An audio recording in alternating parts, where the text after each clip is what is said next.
let's move on to white. So I did have this organized in terms of CMC, or mana value, excuse me. Oh, sweet. So we'll start with the 1-drops. You want to start us off? Yeah, I will start it off. We got Elspeth's Smite. That's 1 mana instant. Elspeth's Smite deals 3 damage to target attacking or blocking creature. 3 damage for 1 mana. It's a good rate, and I like that it says blocking as well. And if that creature would die this turn, exile it instead. That really hinders those black-blue decks that want cards in graveyards. This is a pretty decent removal spell. That's uncommon, yeah? That is an uncommon, yes. So you're not going to see a ton of these floating around. But it is very efficient for what it does, right? Like, 1 mana, 3 damage, even if you have that attacking blocking rider, is like, that's going to kill a lot of things you want a 1 mana removal spell to kill. I still don't think that you can necessarily, like, you can absolutely overload on this kind of effect. If you play too many of these, like, cheap, I'm going to kill small creatures things, you're not going to be ready for the bigger creatures that your opponent eventually plays. I do like that you have, again, the blocking scenario, where maybe you use to finish off a blocker or something like that, or get really fancy and use that plus first strike or something like that. Ooh. Overall, I don't know, B-, you think? Is that a little bit too high? I think B- is a little too high for it because, you know, having to like compound your creature block or your creature attacking and getting blocked plus this, you know, you're probably going to go down 2 cards for their 1. Yeah. That being said, I think it's a C+.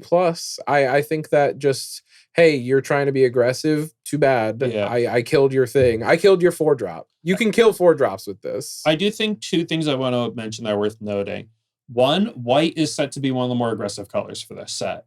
So you're not going to be able to, you don't want to keep mana open constantly so you can snipe something with this if you're playing one of the more aggressive decks. But beyond that, it's only a single white pip because it's a single white mana, which means that it's pretty splashable. And I think we're going to see that splashing in this set is absolutely a thing that you're going to do. So would you splash an effect like this? I actually wouldn't. No? I don't often splash for removal. That might just be a personal preference. But you know, if I don't see my splash color, then I don't get to kill anything. Yeah. And then so yeah, probably not. I think I'd need something that's gonna guaranteed take something off the board to even consider. That's true. Yeah, I would want better removal than this, but like I don't think it's the end of the world if you end up splashing this kind of thing. It's just not where you want to be. But again, it being just a single pip is worth noting for that. Or even if you're just a little bit lighter on white than your other color. Yeah, so I'm gonna go C+. Yeah, C+ I'm fine with. You want to do the next one? Sure. Enduring Bond Warden, that's 1 white. It's an 0/1. And here's I think this is our first instance, right, of backup, which, as a reminder, when this creature enters the battlefield, put a +1/+1 counter on target creature. If that's another creature, it gains the following ability or abilities until end of turn. And this one says it's an 0/1 for 1. That could be a 1/2 if you put the counter on it. When this creature dies, put its counters on target creature you control.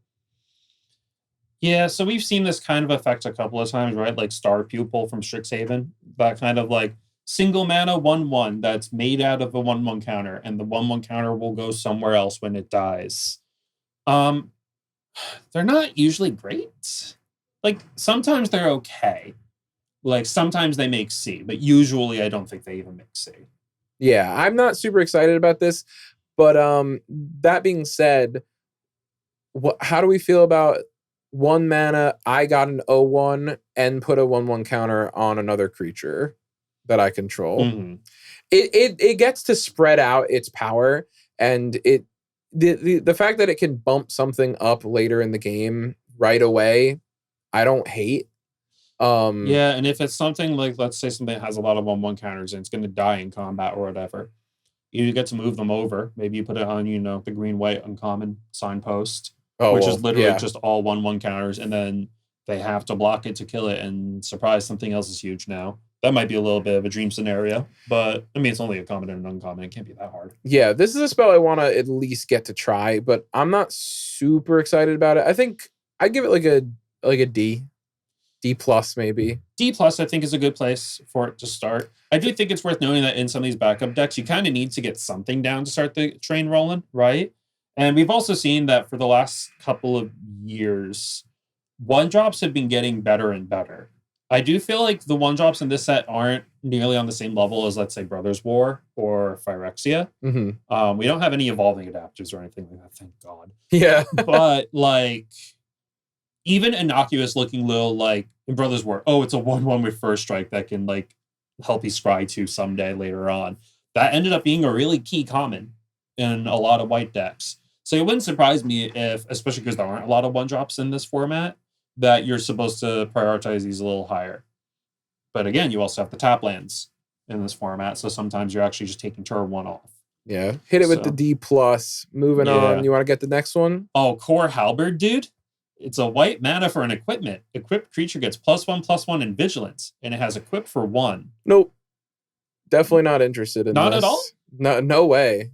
Why are you interested in it? Interested is a strong word, but I was thinking about this card earlier. I was looking, I was like, that is literally like, aside from, I don't know, a Bonesaw or a Shuko, the least amount that you could like put into having an equipment on something.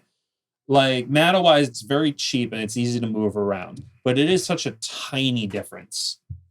So, I don't know. Every once in a while, these kind of cards get me, where, like, by default, my brain usually pretends they don't exist, the cheap little art equipments. And then I get killed by them a bunch, and I'm like, why is this happening to me? Yeah. What did I do to deserve this? So here's something I'm thinking about. Giving your creatures vigilance could be even better in this set because it helps you protect your battles while still dealing damage to your opponent or your opponent's battles. So vigilance might be a keyword to really look out for in this set. Yeah. That being said, I am not excited about this card. This is like a D. Yeah. Yeah, I think that's where I'm cool starting it off as well. I'm not casting this spell. So we've got Surge of Salvation, a single white mana for an instant. You and permanents you control gain hexproof until end of turn. Prevent all damage that black and or red sources would deal to creatures you control this turn. This is a sideboard card, mostly. Yeah, definitely. I'll board this in maybe if my opponent's removing everything. This is, you know what? This is a pre-release card. You play this card at pre-release when your opponent's got a ton of random garbage that you don't know how to deal with. Protect one creature, and then it's done. But that being said, I'm not excited about this effect. I mean, like, let me think about this a little bit more. Because, like, the prevent all damage from black and red sources, that's super sideboardy, right? Like, there's a cycle of these uncommon color hate cards in this set where they do kind of that kind of thing. The you and permanents you control gain hexproof until end of turn. You gaining hexproof almost never matters. Like, if you manage to block your opponent's dumb little 3 mana you discard a card, then good for you. Yeah. But I don't think that was necessarily a great use of your resources. And maybe you shouldn't have it in your deck for that kind of reason. But giving permanents you control hexproof for 1 mana, like, it's easy to block random removal spells. Maybe this goes up when you have high priority targets. Like, you have a couple of bombs that you really want to keep out of, keep away from their Doomblades or whatever. I'm willing to give it like a sideboard D and move on. There's gonna be like one in every like 20 games where you're like, oh, Surge of Salvation is not bad, but it's not worth it. To me, it's not worth a card. It's worth a card if you stop a removal spell, right? Like cards like Slip Out the Back, for example, like those dumb little blue single mana instants that give hexproof, or Dive Down. Those kind of cards have been playable in limited for sure. And this puts it into a color that probably cares more about keeping this permanent safe because it has better creatures than blue does. So, I mean, like, again, you have to time it right. And if you just keep up 1 mana for forever, it's not the biggest, like, investment. It's not like you're getting completely time-walked. I don't know. I'm actually willing to start this at C-. That's high. Yeah. Sideboard C- or just C-? C-, because I think the sideboard part is like, yeah, maybe you bring it in if your opponent's really high on removal, but like the whole fogging black and red sources, I don't even think that's enough to bring it in for the sideboard, to be perfectly honest. It doesn't even fog them though. It says prevent all damage that they deal to creatures you control. Yeah. Not even you. So you have to still block. Yeah. So I'm gonna stick with the D on this one. You can take your C- and pack it up. I hope to see you casting that spell. No, I've been gotten enough by cards like Gaia's Gift and stuff, and granted that's much better than what we just saw, but like it's happened enough at this point where I'm willing to give it a little bit of the benefit of the doubt. Fair enough. All right. This is a very interesting effect. We have a lot of cards that do just what this one does. This is Tarkir Dune Shaper, 1 white Dog Warrior. Let's go. Yeah. Dog Warrior for a 1/2. No abilities except for you can pay 4 and a Phyrexian green to transform this guy into a 4/3 with trample. Named Burnished Dune Stomper. He's Burnished Dune Stomper. He's a Phyrexian dog walker. Let's go. Wait, dog walker? I said dog walker. Yo, Phyrexian dog walker? Oh my goodness. On one of the planes. Yeah. This guy's weird. I'm not super excited about playing this on turn 1. A 1/2 with no abilities is not something I'm super excited about. That being said, on turn, as early as turn 4, flipping it into a 4/3 with trample and attacking with a 4/3 trample on turn 4. So here's a couple of questions I have about these kind of cards. All of these transform cards have Phyrexian mana in their cost for the transform, and all of them are off color. So how often do you expect that you're going to be paying the 2 life versus just the splash every color? time, like every single time? That's kind of what I'm leaning towards as well. But that does, like, if you play a lot of them, like let's say you're in the blue-green deck and you're really trying to like play a bunch of them to make your 0/5 bigger, like that's going to eat into your mana. It's going to eat into your life total rather fairly quickly if you keep doing that. Beyond that, I mean, so this one, the only thing that I think it really has going for it, a 1 mana 1/2 just isn't really where I want to be usually. But again, if you're in that red-white deck or you have a lot of enlist, then you kind of want somewhere to start putting those counters. You want to get some value out of that. And a 1/2 isn't the best place. I think there's some other cards that are going to be better. Like, it's not like, let's say, what was it, Guilds of Ravnica, where you had the Healer's Hawk? Yeah, Is that the one I was thinking? Where it was evasive and lifelinky, and then you started mentoring counters onto it, and it just became this huge problem that you didn't think it was going to be. Yeah. It doesn't have any of the keywords it needs to really do that. But I think in some of the red-white decks, you're going to want some of these cheaper creatures, just so you have more options for where to put those counters. Yeah. That being said, I don't think I'm going to play this card. Probably not. I think there's going to be better 1-drops to be had. I'm going to give it a D. You can put it in your deck, but I don't think you're going to be super excited. Even the flip side of it is still a little, it's definitely underrated for 5 mana, and even for 4, I mean, it's okay. Yeah, it's just fine. I think for a lot of these transform cards, you're also going to say, like, if it's not super good on rate for the front side, then how long do I have to wait to get to the back side? And this one makes you wait a while, meaning your opponent has plenty of time to deal with whatever this thing's going to be. And it means that it's very telegraphed. If you have, let's say, a 3-drop transform creature that threatens to flip on turn 4, you are telling your opponent, hey, you're going to have to deal with this, but they get 1 turn to figure it out.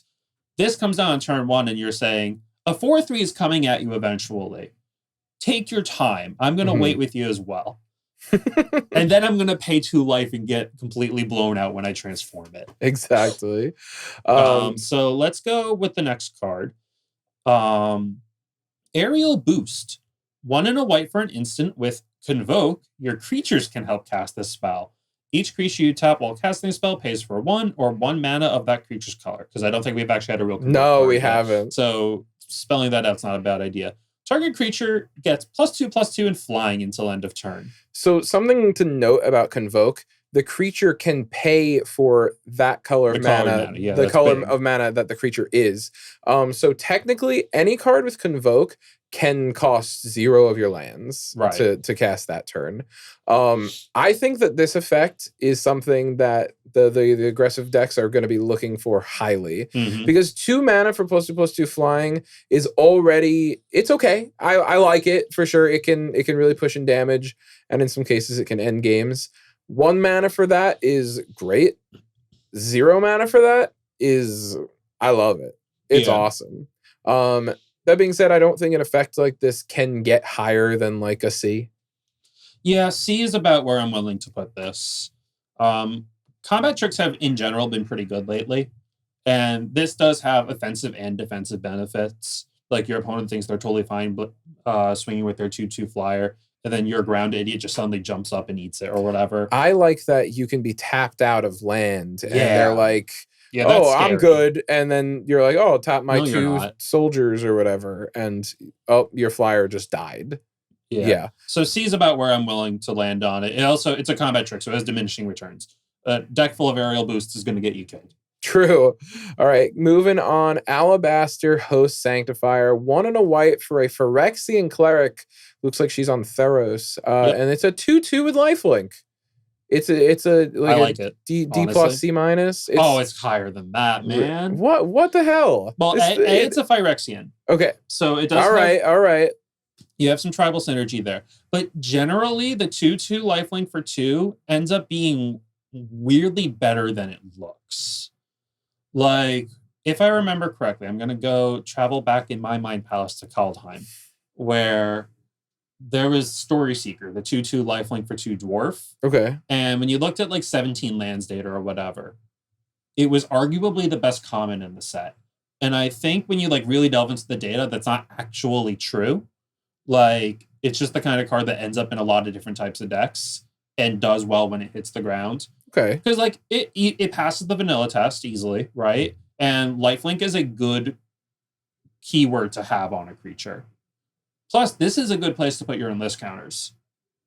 You keep saying enlist. You said it once. I was like, "You're good." It's backup, Steven. It's backup. Counters. It is. This is actually. You bring up a great point. This is an excellent place to put your backup counters. I'm with you. I still think it's a C. Yeah, C is. I'm not trying to go higher than C. Yeah. But like D plus is definitely not where I think. Yeah, this thing lands. You convinced me. You had to remind me about enlist, which is actually backup. And I'm into a C. This is a true tried and true bear. Yeah, I think you're gonna play however many of these you end up with most of the time. Sweet. All right. So next up is Angelic Intervention. 1 and a white for an instant. Target creature or planeswalker you control gains protection from colorless or from the color of your choice until end of turn. If it's a creature, put a +1/+1 counter on it. So, Feat of Resistance, right? This is the same card from Khans of Tarkir. I think so, except it has the weird line for planeswalkers. Yeah, and this one protects from colorless too. Yeah. That card was very, very good in that set. That was a very good card in that set. And listen, that was a long time ago. Draft philosophy's changed a lot since then. But seeing protection, what protection means, they don't print protection a lot. But it says right there, it can't be blocked, targeted, dealt damage, enchanted, or equipped by anything with that quality, whatever color you pick, or colorless. Right. So I think that I like this effect a lot. You say, this is where you're blocking and you say, boom, my guy actually has a +1/+1 counter on and combat goes in my favor. Yeah. In that instance, you're 1-for-1ing and your creature can pretty much never die in that scenario because you just pick the color that their creature is. Yeah. And can't be killed. Yeah, again, it's Gaia's gift desk. To bring up that combat trick from Brothers War again. Because you're getting the 1/1 counter and you're going to protect your creature from something, right? Whether it's, I'm in combat with this other creature and surprise, I'm larger now, or surprise, you don't get to actually target me with that removal spell. And if you're really lucky, it's both, but let's not get carried away. No. I actually think I like it better than Aerial Boost. I think I do as well, which is very interesting. But something to note, protection means they can't even block you. So if they have a board of all green creatures and you say protection from green, your creature's unblockable, which is a big thing to note. Can I go back and bump Aerial Boost down to C-? Sure. Yeah, I'm down. Okay, because I think this is actually the C. I think this is the one that you want more often than Aerial Boost. And this is a common as well. So. Yeah. You don't get the Convoke upside on this one. But like either way, I think you're happy playing a couple copies of this. Me too. All right, moving on. Norn's Inquisitor. This is an uncommon 1 and a white for a 1/1 Phyrexian Knight. So this one, it wants to be in black-white. It wants to be in white-blue. Let's see. When it enters the battlefield, incubate 2. Okay, it wants to be in all the rest of the stuff as well. That's good for Phyrexian and a lot of the other colors like incubate. I already like this a lot. And whenever a permanent you control transforms into a Phyrexian, put a +1/+1 counter on it. This card's sweet. Yeah, this card's good. It is a 2-mana 1/1 by default, which means that sometimes if you're on a little bit more of a you're the one that's on defense, then that doesn't feel great. No, but it gives you so much in one little package. It's a Phyrexian, it's a knight. It comes with an Incubate 2. Whenever a permanent you control transforms into a Phyrexian, it's getting a counter on it. That's your Incubate tokens. That's every transforming dual face card in the entire set, more or less. Yeah. Like, I like this card on turn 2. I like this card on turn 4 a lot as well. Because you play it and you flip the Incubator. That's into a 3/3 immediately. You have 2/2s. What? It says Incubate 2, right? So Incubate 2 means that you make the Incubator token and you put 2 1/1 counters on it. That's what the number for Incubate always means. I misread. Okay, whenever a permanent you control transforms into a Phyrexian, you put a counter on the Phyrexian. Okay. Right. I thought the counter went on the Inquisitor. Oh, no. Still, I like the 3/3 and a 1/1 better than 2/2s. Yeah. So, yeah, that card's sweet. I think that card's gonna be pretty good. What would you say? I think C+? Yeah, I think C+ is good. Yeah, C+ for that. is about where I'm landing. It's an uncommon as well. So maybe we're not seeing the power of it yet. Maybe it'll be closer to a B-. It's possible, who knows? for sure. Next up, we've got Realmbreaker's Grasp. 1 and a white for an enchantment aura, enchant artifact or creature. Enchanted permanent can't attack or block, and its activated abilities can't be activated unless they're mana abilities. Always a good effect. 2 mana is really where you want to be for this kind of thing. And being able to hit artifacts as well. I don't know how many artifacts that's relevant for, unless you see a huge Incubator token and say it'll come up every once in a while for sure. Yeah. So I like this. Obviously, I think that we can just give it a nice C and move on, because you are just playing this card.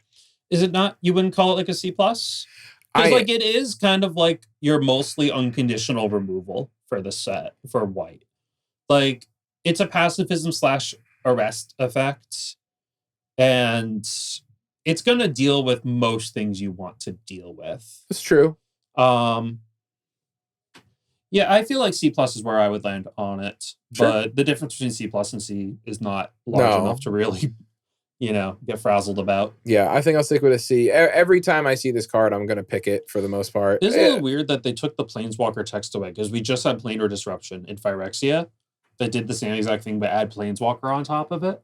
Yeah. And granted, that set had 10 Planeswalkers. Yeah, true. This one has 3 plus Mythic Battle that can transform into one. Mm-hmm. And they're all not great. I mean, they do some things in Limited, but whatever. They're all Mythics. You're not going to have to worry about them nearly as much. Yeah. Let's move on.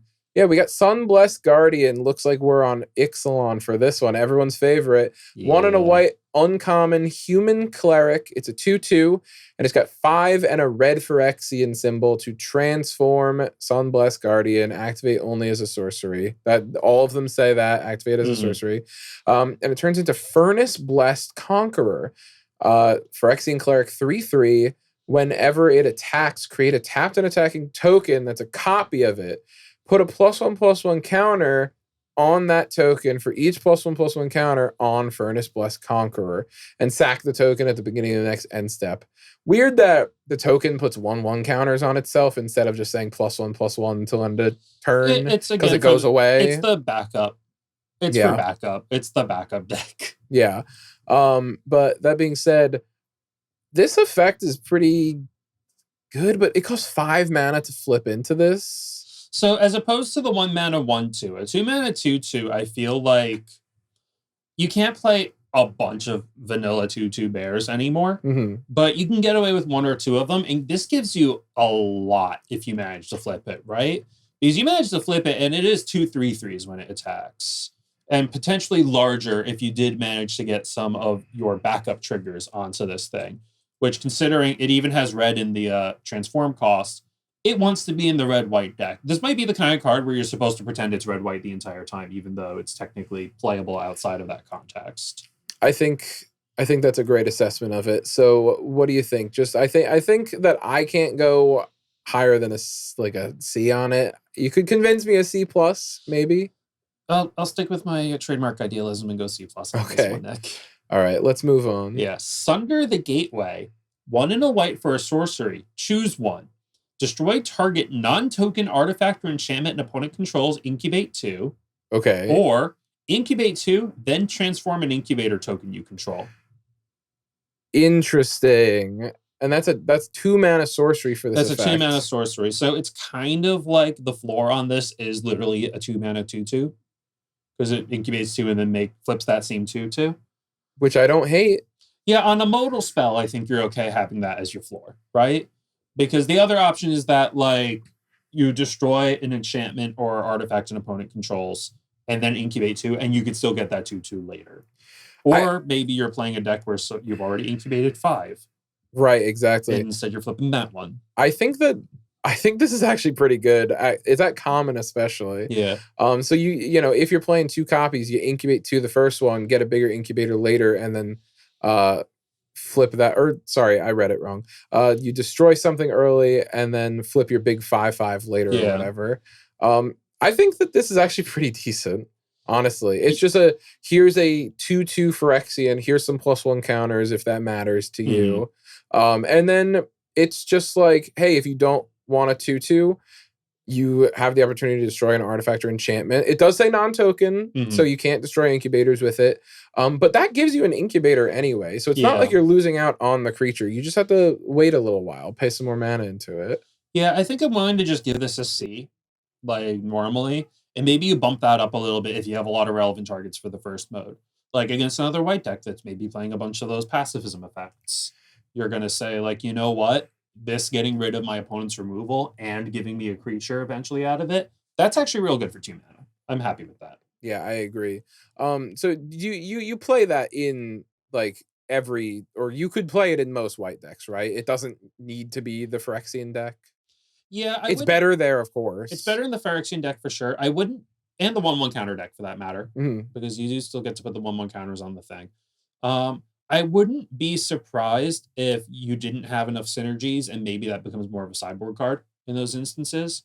Because again, the floor isn't terrible on a modal spell, but it needs to have enough targets for that modalness to be relevant, or modality rather. So, and I could see, again, we're in modern day limited. You have to do better than just pass the vanilla test these days. You got to be able to a lot of recent sets, especially, are so synergy based. Absolutely. So now let's check out this next one. Sword Sworn Cavalier, 1 and a white for a human knight. It's a 3/1, and it has first strike as long as another knight entered the battlefield under your control this turn. I kind of dig this. I don't think it's like incredible or anything, but a 3/1 that is going to be attacking with first strike. Honestly, I mean, in the knight deck, pretty often. Yeah.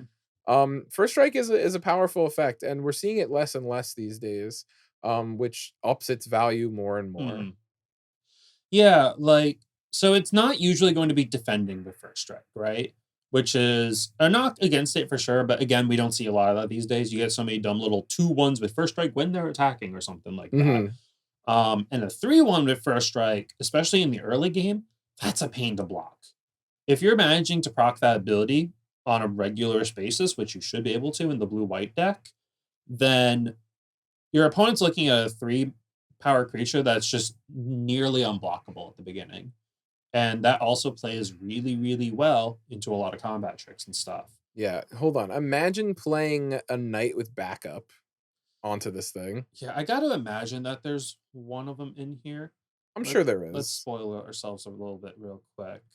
Yeah, right there. Yeah, so you played the knight with backup on 3 even, because it literally wow, goes into yeah, look at that. And immediately go to swing for 4 first strike on turn 3. Oh, that's fun. I like that. Yeah, that's really good. I'm in for like a C+ on it. I like this card a lot. I think this is another one of those cards where you might have to pretend it's a gold card. Okay. I mean, in most white decks, you should have enough knights where it's going to be triggering, or not even triggers. It's not a triggered ability. It's just a passive ability that checks to see if it met the requirements. But if you're not consistently getting to attack with first strike, then it's just like an Oresco Swiftclaw, right? That's certainly not a card that's mattered in years, but no, it's a 3/1. If a regular 3/1 for 2 with nothing else going for it isn't all that in limited these days. So that's a good point. I'll stick with C then. Yeah, C I think is okay. Again, it's a bread and butter 2-drop. And I think if you get into that blue-white deck and you're able to trigger it consistently, then it's really going to put in work for you. Then it feels more like a C+. True. This What about one's this next one? so Attentive Sky Warden, 2 and a white for a 2/2 Phyrexian core with flying. When it deals combat damage to a player or battle, transform up to one target incubator token you control. It is a Wind Drake with upside, I, and that is fine. yeah. I actually think this effect is pretty cool. It saves you mana. You flip your incubators, at least one incubator a turn Mhm. for free. Just you had to do the work to get those incubators on board. But I'm sure there's a 4-drop that says when it enters, make an incubator. You play that Yeah. on turn 4, and then you attack with this thing. You hit in, and then you flip that incubator. You didn't have to pay any mana for it. I Yeah, like it. so, like, a white the white decks that have incubators aren't often gonna have the huge incubators because again, that's really black Hmm. green's prerogative. But if you're just getting random incubator tokens flipped with your 2/2 flyer, then I think you're in the clear. And again, you got the Phyrexian creature type there. So maybe this is the kind of thing that you want to curve into the dumb 4 mana enchantment that neither of us liked. Yeah, Um, yeah, that would be good. yeah, especially if you incubated, did this, played the you can even play the enchantment, get your incubator token, swing with that in the air, and then immediately flip that incubator that you got from the signpost uncommon. So that's not nothing. I still don't think enough to really make me like that card a ton yet, but um I would call this again a C. I think C I'm plus maybe. I'm comfortable at putting it a C. I wouldn't be surprised if it overperforms though. Hmm. Let's move on to Cut Short. This is a common. Looks like it's a removal spell. 2 and a white, instant. Convoke. Always love to see Convoke. Destroy target planeswalker that was activated this turn. Okay, or tapped creature. Thank It's so God. weird looking, right? I had the same reaction when I saw this card at first. I was like, and oh, there we go. Well, And I thought it was really bad for a second. And then yeah. or tapped creature. This yet again, you don't have to pay that full 3 in mana. You could be Hmm. tapping your creatures. Um, I like this spell a lot. I think this is pretty good. Yeah, I think you consider the Planeswalker part kind of flavor text almost It in a lot of is. situations, especially because it's still like they need to activate it even, which granted, usually the way priority works, they're going to get to activate their Planeswalker um, before you get to interact with it. But just destroying a tapped creature for 3 or 2 or 1 or none is a good deal. Generally, you'll play it. Again, I feel like C is probably, I'm comfortable with a C there as yeah. well. Ooh, I get to read the battle. And on this sheet, they're sideways. So Perfect. I get to read Invasion of Belanon, 2 and a white for a siege, 5 defense counters. When it enters the battlefield, make a 2/2 white blue knight creature token with vigilance. And it's going to flip into Belanon War Anthem. Creatures you control get +1/+1. Ooh, a little Um, anthem. yeah, and it's uncommon. Um, I don't know about this one, Nick. 3 mana 2/2 vigilance. It's definitely below rate, and Hmm. it's got Even with the 5. relevant creature type, right? Yeah, even with the relevant creature type, still below rate. It's got the 5 counters on it. Which is a lot. It's a lot. And then flipping into an anthem. I mean, Knights is one of the two The like decks that real wants to like go wide, right? yeah. So, like, I mean, it's a good reward, but this is also again one of those decks that might say, "I would like to actually kill you instead." So, Yeah. I'm not super hopeful on this. I'm gonna give it a C minus, I think, yeah, which C feels minus is, I bad, but think, I don't, I think it's really cool. I don't know. It's entirely possible that we're completely wrong on this one. I don't feel strongly about it. I think everybody's gonna have a lot of wrong takes about Yeah, battles, and I think that we just had to accept that right yeah, now. but that one just doesn't give you your cards worth up front. And while the backside might be totally worth getting, I'm not 100% convinced that that's the case. Yes. Completely Yeah. agreed. All right, Nick, your turn to go sideways. Oh, it's Invasion of Dominaria, 2 and a white for a battle, 5 defense counters, and when it enters the battlefield, you gain 4 life and draw a card. We don't like that, but we do like Sarah Faithkeeper on the back. It's an angel with flying and vigilance. It's a 4/4. I wonder if there's some sort of iconic card that could be referencing. I have no idea, Some dude. kind of angel that Sarah might have made. She did. I think she made all of them, so who She made a knows? lot of them, but Like anyway, most. I don't like. This is a card. This has been a yeah, card quite a few yeah, times, and Nick, I it don't draws a like card. it. Yeah, but it gains you 4 life. But it draws a card and gains you life. That's good against the enlist. The enlist? For real? That one I did on purpose, Nick. I did that one on purpose. Yeah, I'm not, especially at uncommon. I'm not super into this effect. This doesn't further your board state at all. Yeah, and it doesn't feel like it really gels with what a lot of the decks in this format want to be doing. Yeah. Again, a lot of them are just beep beep turn sideways. So but there's no life gain theme, right? No, there's a couple, and we're gonna see when we get to the multiverse legends. There's some weird legends on there that care about it, but not enough where I think you want to play Invasion of Dominaria. Okay. I mean, again, Sarah Angel as your reward is a decent reward for that. Yeah. But this doesn't. I mean, it gets you the full card, but I don't know. It doesn't really gel with what a lot of the white decks are really looking to do in this format. That said, I feel like C- is also where I want to land with this one. I'm gonna. It has a high enough floor. I feel like. Does it a floor? I like the ceiling. I like the 4/4 flying vigilance a lot. But the floor, I guess you negate one of the attacks that they did and draw, and it replaces itself for 3 mana. I'm gonna give it a D. I'm not really gonna be playing this card too much, but I really want someone to prove me wrong. It's gonna be really annoying when someone flips it on me. Yeah. So, all right. Next up, we've got Kithkin Billy Rider. 2 and a white for a 1/3 Kithkin Knight with double strike. I think this one's actually gonna be really good because it's a knight. Because it's a knight with double strike, and you get to put 1/1 counters on it. That's good, I think. Yeah, double strike is a powerful ability. Real strong. And I think that having a big old butt, that 3 toughness is gonna be really it's always important for a double striker. Yeah. Helps them survive. And also it's a Kithkin. I love Kithkin. Yeah. Personally. Yeah, Lauren represent. Yeah, absolutely. Yeah, I'm really into this card. I think it's gonna be good. That being said, I'm not gonna give it higher than probably like a C. But like when it performs, you're gonna be really happy. I think this might get into like the C+ range for me, but again, well, are you excited about a 1/3 double strike on its own? For 3 mana, I don't know if excited is the word I would use, but certainly higher than like a lot of the like mid-lane playables, right? Like I think at worst this is your kind of bread and butter 3-drop. And at best, like your opponent plays it on turn 3, and you're like, uh-oh, what is it going to do to me, right? Because again, it plays well with so many of what this set wants to do. You put 1/1 counters on it, good. It has a relevant creature type.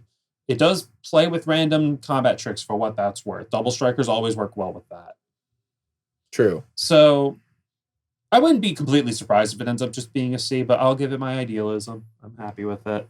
Yeah, I'm excited to play with it and try to like really mess up someone with it. So yeah, that's where I'm at. And I haven't read a lot of the flavor text on cards yet, but it's the flavor text on that card is very beautiful. I like it a lot, and I feel like flavor text has really lost its punch in recent years. I'm a person who really likes flavor text on cards, and I feel like it's kind of been going downhill. To see something that makes me feel an emotion on a Magic card these days makes me very happy. Well, it's tough. You gotta leave room for all the rules text. True. You're up, bud. Yeah, dude, it's incredible with the battles and stuff and all the double face cards in the set. They're like, how can we fit more words on a card? We're getting 3-sided cards at some point, man. Oh my goodness. All right. Phyrexian Awakening's our next card. It's an uncommon enchantment, 2 and a white. When it enters the battlefield, incubate 4. Phyrexians you control have vigilance. Weird. So is this a 5-drop? Do you play this on turn 5? Because I don't want to play this on turn 3. Again, I feel like we're seeing a little bit of a pattern here where there are a lot of random non-creature permanents in the 2 and 3 mana spots that don't do anything to the board immediately. Yeah. And maybe what that ends up meaning is that in this set it ends up being a little bit more okay to do that kind of thing. Certainly, if you're trying to be aggressive, which again I think White-Black wants to do, and you're saying, okay, I'm going to put a down payment on this 4/4 and then give my Phyrexians vigilance, that doesn't really do a whole lot to actually amp your clock up immediately, right? Which could also play into maybe Black-White just not being as strong of a deck as we want it to be. Um, I don't know. I'm gonna start it off low, though. I feel like you're probably in the same boat. Yeah, like because even if you wait until turn 5, right? Like a 5-mana 4/4 vigilance that gives your other creatures vigilance, you're not really winning any awards for that. I do like the idea of attacking with a 4/4 vigilance on turn 4 because when it transforms, you can still attack with it. And you could probably cast a 2-drop on turn 4 as well. But that being said, taking turn 3 off to make that happen doesn't seem like where I super want to be. But I think this card's gonna really beat my butt when I play against it. So I'm down for like a D plus. Okay. Or C minus. It's still a pretty sizable body that you get. Yeah. And it's not like top decking this is a nightmare because you'll have the mana to flip it later. So yeah, I think it's the kind of thing that might end up surprising us, but might also end up being not great. So all right, let's move on to this is a weird one. Phyrexian Censors, 2 and a white for an uncommon 3/3 Phyrexian wizard. Each player can't cast more than one non-Phyrexian spell each turn. Non-Phyrexian creatures enter the battlefield tapped. That's some text. Why is that an uncommon? I don't even think it's like too busted for uncommon or anything. It's just a weird effect to put on an uncommon. Really weird. So each player can't cast more than one non-Phyrexian spell. That means if you cast just an instant, you're done unless your next spell's a Phyrexian. Yeah. And all of their non-Phyrexians enter the battlefield tapped. So into the mirror match, this card is awful. Yeah. Well, it's still a 3-mana 3/3. Yeah, with relevant creature types. So like it's not abysmal in the mirror, but like it's annoying. Yeah. Just overall. Yeah, no, I think if black-white is going to be like a real deck in this format, this is probably going to be one of the cards that actually leads you into it. Because again, it is a relevant creature type with relevant stats that will slow your opponents down to a degree, right?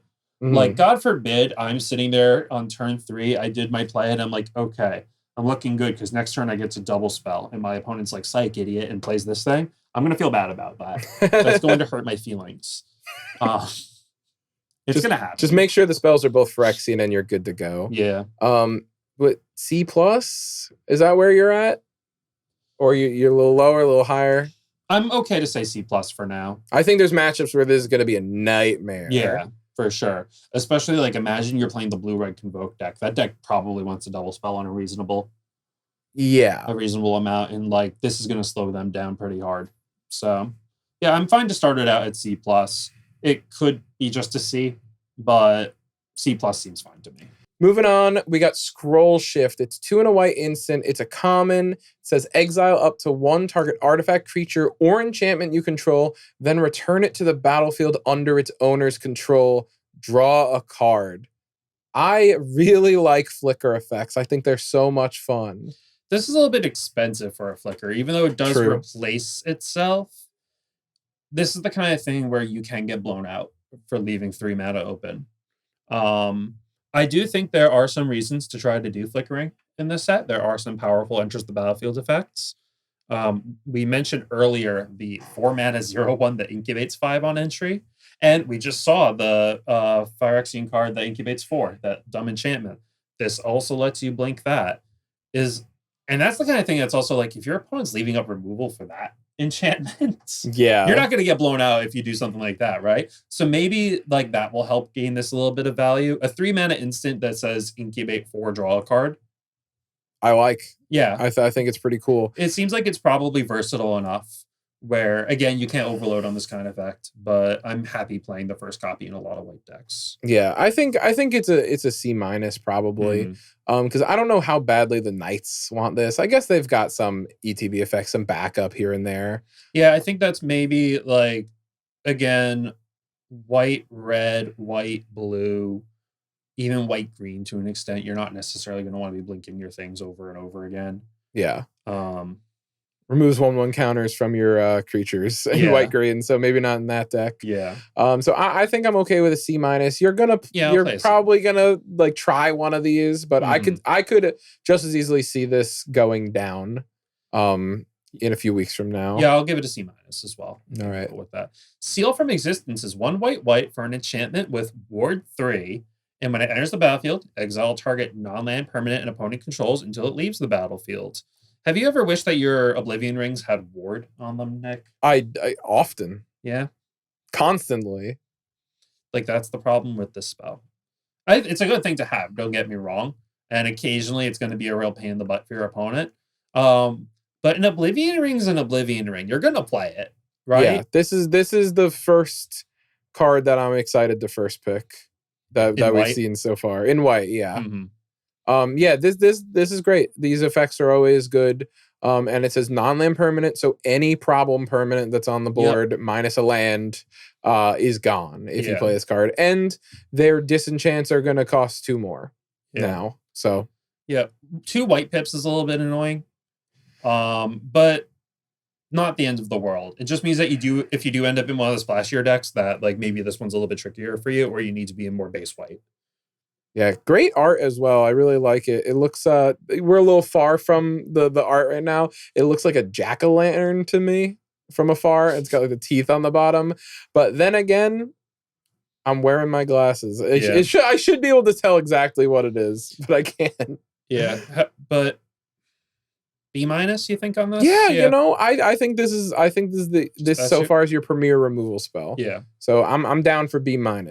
All right, you lucky duck. You get all the transform cards. I'm so lucky. Seraph of New Capenna. That's 2 and a white for a 2/2 Angel Soldier at uncommon. It's flying, so that's your Windrake there. 2/2 for 2.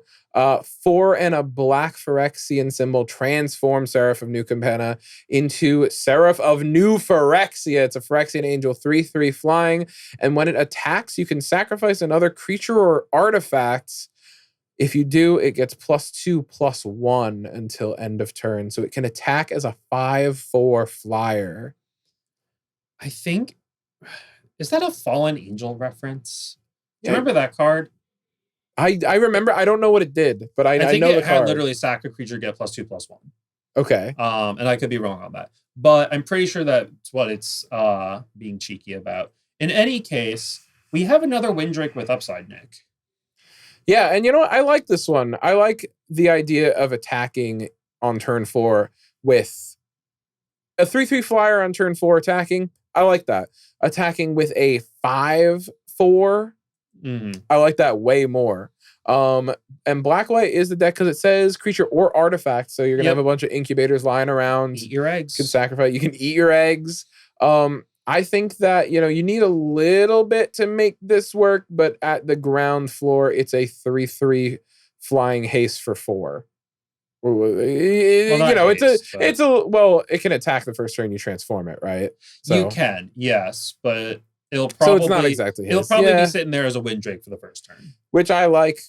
I'm into that. So I think this is a B-, C+. C+ is where I think I would. Okay. I'll follow you. I'll follow you this time. If it had the actual Fallen Angel text of just sack a creature, get +2/+1, then this thing would absolutely be much higher, because then you would just like gobble up all your eggs at once and just absolutely obliterate someone. But as it stands, I think C+, like, you will be able to kill people with it, I'm sure. Next up, we foreshadowed this earlier. 2 and a white for Sigiled Sentinel, a 2/2 human knight with backup 1 and vigilance. Done. C. Yeah, total C. Not much more to say about it. It's a knight. It's got backup. It's going to see white-blue play. It's going to see white-red play. Yeah. And even white-green, because it gives a 1/1 counter. Yeah, this is just a good card. The floor is a 3/3 vigilance for 3. You're totally happy playing that in a regular deck. Yep. So I don't think there's a lot more that needs to be said about it. All right, moving on. Zalfirin Lancer. It's 2 and a white for a human knight at uncommon. It's a 3/3. Another 3/3 for 3. That's a raid I really like. And whenever another knight enters the battlefield under your control, Zalfirin Lancer gets +1/+1 and gains vigilance until end of turn. This is sweet. This is a good card. Yeah. I like this. You're attacking on turn 4 with a 4/4 vigilance. Like we said before, vigilance is really, I think it's going to be more important than the set, protecting your battles and whatnot. Yeah. And we're seeing that the designers might have also had that in mind, because I feel like we're seeing a lot more vigilance seeing a lot of vigilance than usual. I think this card's pretty sweet. And if you ever double spell as a knight, you're attacking with a 5/5 vigilance. You're gonna love in a couple of cards is a 4-mana knight that makes a knight when it comes in. So you can swing for 5 vigilance. That's really good. Yeah, I'm down for can I give this a B? Am I allowed? He's riding a rhino. Okay, that's great. You're right. Yeah, it's a B. How could I even argue with that? Perfect.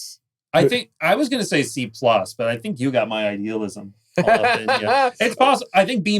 I'll meet you at a B-. Yeah, B-. I think that's reasonable. It's a good card. You should play it. So what's a bola? It's something that gets slung by a cat soldier. Okay. It's 3 and a white for Bola Slinger, a 2/2 cat soldier with backup 1. Whenever this creature attacks, tap target artifact or creature an opponent controls. And reminder, the backup will give that ability to whatever it's backing up. Yeah, I like this kind of effect. We've seen it plenty before. We had that little 2/3 dinosaur a while ago that did something like this. That was 3 mana though. 4 mana is kind of a lot for this effect. I do like that you get to attack with it the turn you get to use this effect the turn it comes in, probably. Do you remember the elk that did this? It was from one of the later core sets. Yeah, it was a 4 mana 3/3, which had that same exact. Yes, I do. And this is basically a strict upgrade to that. You know what? You're right, and that card was pretty good. Yeah. So I like this. I think that this is a C. Yeah, I'm willing to give it a C as well. I think every once in a while you'll really be able to get someone with it, and when you're not able to get someone with it, it'll still be a totally legitimate playable. Absolutely. Have you ever heard of this card that's coming up before, Nick? Never. No. I've cast this card more times than I have fingers on my hands. Inspired Charge. 2 white instant at common. Creatures you control get +2/+1 till end of turn. This seems like a pretty decent set to play Inspired Charge in. Do you agree? Yeah, I would say so. Like, it doesn't really play with the synergies of the set necessarily, but 3 of the 4 base white decks want to play a bunch of creatures and turn them sideways. So Inspired Charge, again, it's the kind of card that you can overload on sometimes. You don't want to play too many of them, but it will kill players. You will win games off of it. There's a reason it's been reprinted into the ground. Like, it's just a workhorse common. Absolutely. So that being said, I think that, it's probably not good in every white deck. I'm not going to say, sure. I'm not going to say every time you're playing white, pick this up. Mm-hmm. So that being said, I think it leads it to like a C-. I'm okay with C-. I could see C to a degree, but C- is probably more realistic for it. Next up, Knight of the New Coalition. 3 and a white for a 2/2 human knight with vigilance. When it enters the battlefield, create a 2/2 white-blue knight creature token with vigilance. Nick, isn't it cool that the token's 2 colors? It is. I think this card's really sweet. 2 bodies, 4 power total, and both of them have vigilance, and both of them are a very relevant creature type. Mm-hmm. I really like this card a lot. That being said, not going to put it higher than a C, but I think there's quite a few things that say whenever a knight enters the battlefield under your control, this gives you 2 of that trigger. Yeah. So. Yeah, I think C's totally fine for it. You'll play it. It'll do work. It'll do what it needs to do. Absolutely. Now let's move on to Tiller of Flesh. This guy's crazy. 3 and a white for a Phyrexian Knight at uncommon. He's a 2/4. Whenever you cast a spell that targets 1 or more permanents, incubate 2. Is that what you want to be doing when it targets 1 or more permanents? That's removal spells or pump spells. Yeah, this is a weird one. This is a very strange card. He's a knight and a Phyrexian, so he could be played in either of those decks. And he just poops out incubators. Incubators still work with the 1/1 counter. He poops out eggs. To a degree. I think that the fact that it can targeting your opponent's permanents also gets you this trigger. I think that's the key here. Because when I first read this, my brain was like, well, I guess in the Multiverse Legends, Zada's technically a thing. But it seems weird to have a different off-color uncommon be a nod to the Zada deck. Yeah, right. And that's because it's not a nod to that deck. It's a card that I actually think probably holds up on its own. Granted, when you get to this stage in the game, when you're playing 4-drops, maybe you're not going to have a ton of ways to trigger this ability, but you only need to trigger, once or twice before you feel like you've really gotten your money's worth out of a card like this. I'd say. And again, it has relevant creature types. It's a decent blocker.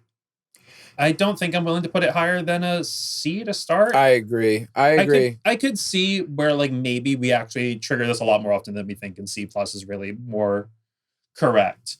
But yeah, I mean, C is fine. I wouldn't super highly prioritize it unless you're specifically going into drafts thinking I want to draft weird things and figure out how they work. Which, to be fair, at the beginning of a format is kind of where you want to be sometimes. Right. Although difficult, this is one of our first ways that we've seen to, repeatedly incubate. Yeah. Which could wind up being really important. So I'd keep your eye out for this. Definitely more of a Phyrexian card than a Knight, but seeing that creature type, still relevant. For sure. Next up, we've got Golden Scale Aeronaut. 4 and a white for a 2/3 dwarf pilot with backup 1 and flying. Okay. It's fine. Yeah, it's okay. I hate something in my brain deeply hates seeing 4 and a white for a 2/3. That's tough, even though it's flying. Yeah, so again, you take that backup number and you kind of add it to the base power and toughness. And we've seen the 3/4 flyer for 5 time and time again. And it's never been particularly exciting. I think a lot of formats, when there's no other text on it, it's been like a C-. Mm-hmm. But we've also seen some formats where they add a little bit of text to that power toughness line, and it ends up being really good. I don't think this is one of those times where it's really good, but I think it's the kind of top end you want at a lot of these backup and 1/1 counter type decks, because that backup 1/1 counter is going to put something in the air. You're going to get a 2/3 flyer for 5, plus boost something else up and let it just kind of jump over your opponent's stuff for a turn. And I think sometimes you're going to be able to close out games that way. Yeah, you know what? I kind of like it. I think that, maybe a C- is where it should land. Mm-hmm. I think it's flexible enough where I'm okay with it being a C. Okay. I'm definitely going to be casting this spell. Yeah. So we'll see. Now, coming up next, Infected Defector. Now, that is a raw name. 4 and a white for a Phyrexian Knight at common. It's a 4/3, so 5 mana 4/3. And when it dies, incubate 3. 5 mana 4/3 that replaces itself with a 3/3 that when it dies, you should just have the mana to flip it. Mm-hmm. And that's 2 Phyrexians entering the battlefield pretty much, or whatever. Oh, I guess the incubator is not a Phyrexian when it enters. Regardless, that's not bad. This card's not bad. Yeah, I don't picture this being really, really high for me, because it's just not super efficient either way, right? Like, there's going to be plenty of board states where you get to 5 mana and you look at your hand and you're like, okay, a 4/3 that will get me another 3/3 in a little bit isn't really where I want to be, right? You're not going to be really applying a lot of pressure with this card immediately. And a lot of the white decks, I think, want to be applying pressure. But it does also, again, make multiple bodies of reasonable size. So in your more attrition-y white decks, which I think the white-black deck might end up being to a degree, just based on some of the stuff we've seen, it might be fine. Like, I know, I feel like this one's a C- for me. I'm totally in for that as well. C-. All right. Last white common. Alabaster Host Intercessor. 5 and a white. Oh my god. For a 3/4 Phyrexian Samurai. This one's so weird. When it enters the battlefield, exile target creature an opponent controls until it leaves the battlefield. And it has plain cycling for 2 generic mana. So we have a cycle of monocolor cards that have type cycling for their basic land type. So basically, they all say pay 2 generic mana, discard the card, go find a basic land of that type. Or actually, this one it's just find a card of that type. There's only basic lands you're going to be able to get with it in this limited format. Mm-hmm. But if you were playing in a format with hollow fountains and stuff, you could certainly play this 6-drop. If you can play a hollow fountain and you're casting this card, you're crazy. Yeah, but it is technically an option available to you, and I feel like it would be dishonest of me to not mention it. That being said, right, this is great. This card's really good. Yeah, it's so weird because, like, we've seen so many times these, like, random plane cycling cards and stuff like that. These random cyclers that usually on the top end are just semi-efficient beaters. And this one's a O-ring effect. Yeah. That you might say, you know what, I really need to go get my source of a different color. This is part of the reason that I think, what's it called? Splashing is going to be a bigger thing in this format as well. Because, I'm splashing this for sure. Well, you can splash this, but also this helps you get your white splash. That's because true. It has plane cycling. And you're going to see, again, a full cycle of these X cycling cards. that help you get the colors of mana you need when you need them. Yeah, I'm excited to plane cycle again and just like basic land cycle. Yeah. I think that ability is really great. It's not as broken as regular cycling can be. So I like this card a lot. Do you think 6 mana is a lot? For sure. But you can toss it away. Yeah. Gosh, B minus, C plus? I don't think we can go B minus. I don't think so either, but this effect seems strong. The only thing is like, yeah, it's strong, but like, so let's pretend the plane cycling part wasn't there, right? It's much worse. Yeah, a 6 mana 3/4 that has the O-ring effect. Is that good enough at 6 mana? I kind of feel like still yes, but barely.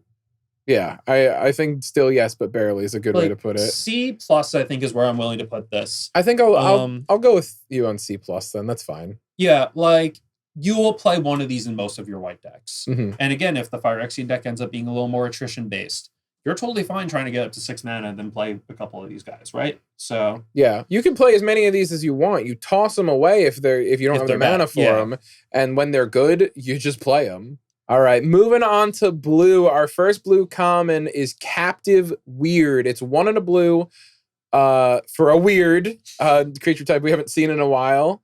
And it's a 1/3 with Defender.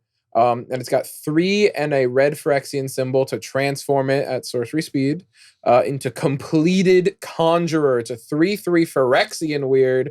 And when this creature transforms into Completed Conjurer, exile the top card of your library until the end of your next turn. You may play that card. This card rocks.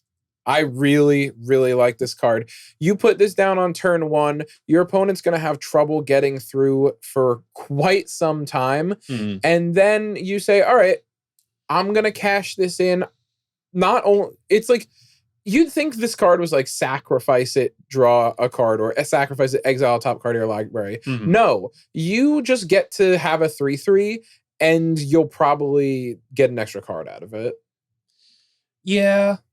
You don't seem excited. This seems like your type of card. I mean, like, I do think I like it. I'm not usually in the market for 1 mana 1/3 defenders. But this has enough extra stuff going on for it where I think I'm willing to give this a shot. And like, it's entirely possible this ends up being a lot better than it looks on first glance. So like, what kind of letter grade are you thinking for this thing? I think I can't go higher than like a C plus on it, probably. And I think C plus might even be generous. Yeah. But I like it. I think it's really cool.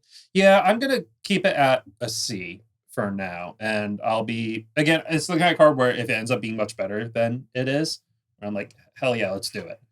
But we're going to move on to a different weird 1-drop. Omen Hawker is a blue mana for a 1/1 Cephalid Advisor with tap, add colorless and blue, spend this mana only to activate abilities. So the joke here is it pops open incubators, right? So that's kind of the joke, but it does a lot of random things as it turns out, because it helps all your transforming cards transform. Okay. It pops the incubators. It can technically help with cycling costs on a couple of cards, which is not nothing. It has a bunch of random things that it does. That said, imagine top decking this though, like on turn 8. Yeah, like, so mana dorks always have the problem where you get them late and you're like, wow, I really needed to not see this card right now, right? And this is the kind of mana dork where sometimes you're going to look at it in your hand, like at the beginning of the game, and you're going to say, wow, this also isn't good right now either. Yeah. So I'm thinking, could this, it's not an F, right? No, I think it's still playable. Like a begrudging like D plus. Is this a build around? Yeah. Okay. Because again, the blue-green deck's all about transforming. And the main thing this guy is going to do is help you transform things. That's fair. So maybe in the blue-green deck, it gets a little bit better. I still don't know if I'm willing to go above a C, even in that kind of deck. Because it's also like it's again one of those telegraphed things, right? Like granted, on turn 1, your opponent's not going to be able to necessarily kill it immediately. But you're also not going to be able to do anything super dangerous with it immediately. That's true. But it gives you a little bit of time. And if your game plan was like, okay, I'm going to play my 1-drop and then a couple other things, and I'm going to flip this guy like 2 turns earlier than normal, and your opponent just kills your 1/1 with literally anything, you're going to be like, wow, my game plan is ruined. I don't get to play Magic for the next couple of turns. This stinks. So I think in most blue decks, it's a D. Maybe even a D-. But if you build around it, I think it could get up to C. Okay. And that's still not glowing praise for the card, to be perfectly honest. Yeah. We'll see what happens. Moving on, we got Assimilate Essence. 1 and a blue for an instant at common. Counter target creature or battle spell unless its controller pays 4. If they do, you incubate 2. I like this. I like this counter spell. It's cheap. It catches them on curve if they're trying to play on curve. Mm-hmm. You're just able to pounce it on them. Of course, it's not great late, but even then, it says, hey, listen, you whiffed. They were able to pay for this. Here's a Phyrexian. Here's a little incubator. I like it. I long for a format where I can counter a spell. I mean, like, so we've had a couple of times recently, let's say like Essence Scatter was in Dominaria United. And it wasn't a high pick, but it was certainly a card you played in most blue decks, I would say. You play like one copy of it. And we had the similar thing from Brothers War, whose name I don't remember. It had pretty art, but it made them pay 4 and you countered. I think it was basically this text, except without the incubator part. And again, it was fine, but not spectacular. In that set, blue was a lot weaker as well, so it kind of suffered from that. But these kind of Essence Scatter effects, or like Essence Scatter adjacent effects, tend to be fine. You just can't use a lot of them. And once your opponent knows they're there, they're going to play around it a little bit more. And if you repeatedly time walk yourself trying to get their big target with it, then eventually you're going to be in a tough place. Right. So let's keep a lookout for cards that are a similar mana cost that we could be casting if we don't get to assimilate anyone's essence. Right. I think I'm okay to call it a C. Maybe even a C-. I'm in for C-. I don't think counter spells, even if they're pretty good, they're very dependent on what's happening on the other side of the board. Yeah. So let's go C- for that. You might play 1. Probably. I'm probably not playing this in my Knights deck. I don't think the incubator text is super relevant either, to be fair. Definitely not. Like, it's a very minor thing to get. And like, generally, if you're firing off these effects and your opponent has mana, this is something I see new players do all the time. They play their mana leak and I pay the 3 and they're like, okay. And they act like they accomplished something by doing that. But they super didn't, because I wasn't going to do anything else with that mana. Or paying that tax was enough to get the value that I needed, right? So don't trick yourself into thinking that the fail case of getting that incubator is really where you want to be, because it's totally not. But moving on to another 2 mana counterspell, change the equation. 1 and a blue for an instant, choose 1. Counter target spell with mana value 2 or less. Counter target red or green spell with mana value 6 or less. Put this in your sideboard. It's a sideboard card. Against red and green, if you're a slower deck, definitely bring this in. Most of their spells are going to be mana value 6 or less. Yeah. But yeah, I'm not interested in trading a counterspell down or equal. I want to be tripping them up on their 4 and 5 drops. You can't do that unless it's against a red or green spell. So it's like a sideboard C-. Yeah, sideboard C-. If you're not doing that, I think it's basically an F and you shouldn't have it in your deck. All right. Ooh, the first sniff of an F. Very nice.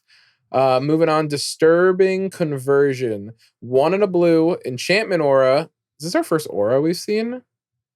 I think it might be. White not having any auras is pretty weird. No, white had the pacifism effect. Oh, I'm such a doofus. Anyway, this one's common. It's got Flash, enchant a creature. When it enters, each player mills 2 cards. So here's that mill effect that blue-black's really looking for. An enchanted creature gets -X/-O, where X is the number of cards in its controller's graveyard. I don't love effects like this. There's some formats where they're okay, some formats where they're not, but you probably don't want to waste a card on this. They'd say, here's a couple cards in each player's graveyard to try and, make up for this effect not being great. Yeah. But overall, probably not worth a slot in your deck. I think that it's okay removal. Like, I think that it probably tops out at C- in certain decks. It being able to enable some of the graveyard shenanigans you might want to get up to in blue-black is not nothing.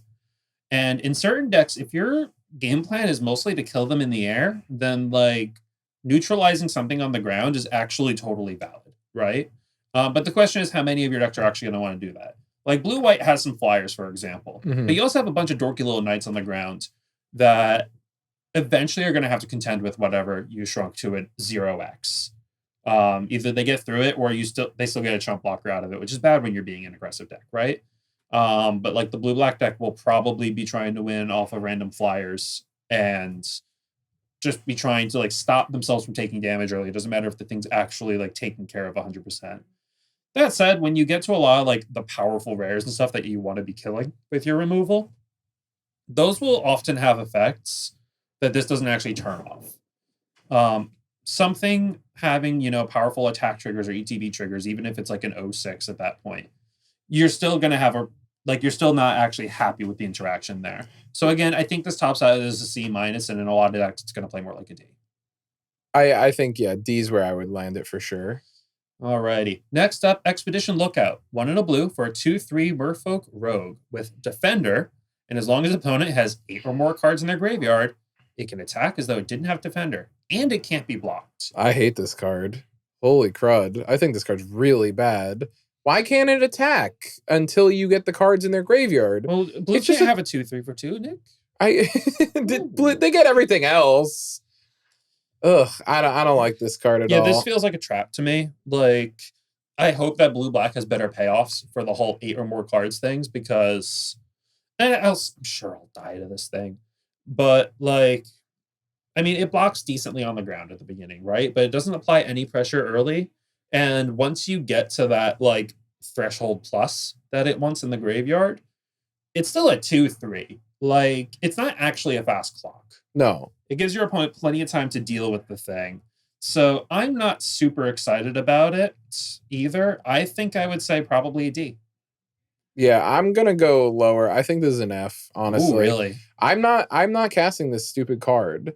And you know what? Maybe someone's gonna Slither Blade me with it and just like play 9 of them, and I'm just gonna lose to it, and that's okay, Yeah. But I'd like to see him try, is all I can say. Yeah. Moving on to Moment of Truth, 1 in a blue for an instant at common. Look at the top 3 cards of your library, put 1 into your hand, 1 into your graveyard, and 1 on the bottom of your library. Looking at 3 cards is not terrible. It's an Anticipate, right? And it helps your graveyard strategy. Yeah, Anticipates are basically always playable. Yeah. Again, you don't really go more than 1 of them in a deck or something. Maybe 2 if you're on like a really spell-heavy deck. Mm-hmm. But you can't dilute your deck too much with this sort of effect. I'd put it at like D. You might play 1 of them, but it's not going to be good in every deck. Every blue deck, D plus C minus is where I'm thinking. Okay. Because like it's not like it's generally going to like really make your deck a lot worse by playing it. And if this ends up being a bomb heavy format, then maybe spending an earlier turn trying to just find your bomb is actually really worth it, That's fair. So that could end up playing into it as well. But you're never going to see Moment of Truth in your deck and be like, this is one of the major role players of my deck. Yeah. There is no Spellslinger deck in this format, really. I think there's a couple of random, maybe I'll eat my words on this, Multiverse Legends that care about it. Because we got like a Wrath reprint and a Rona reprint. But for no reason. Yeah, whatever. We'll get to that when we get to that. But we're going to start with, this isn't a more exciting card at all. Negate. 1 in a blue for an instant. Counter target non-creature spell. If you don't know what Negate does by this point, that's crazy. Well, we might have some new people. That's fair. Listening.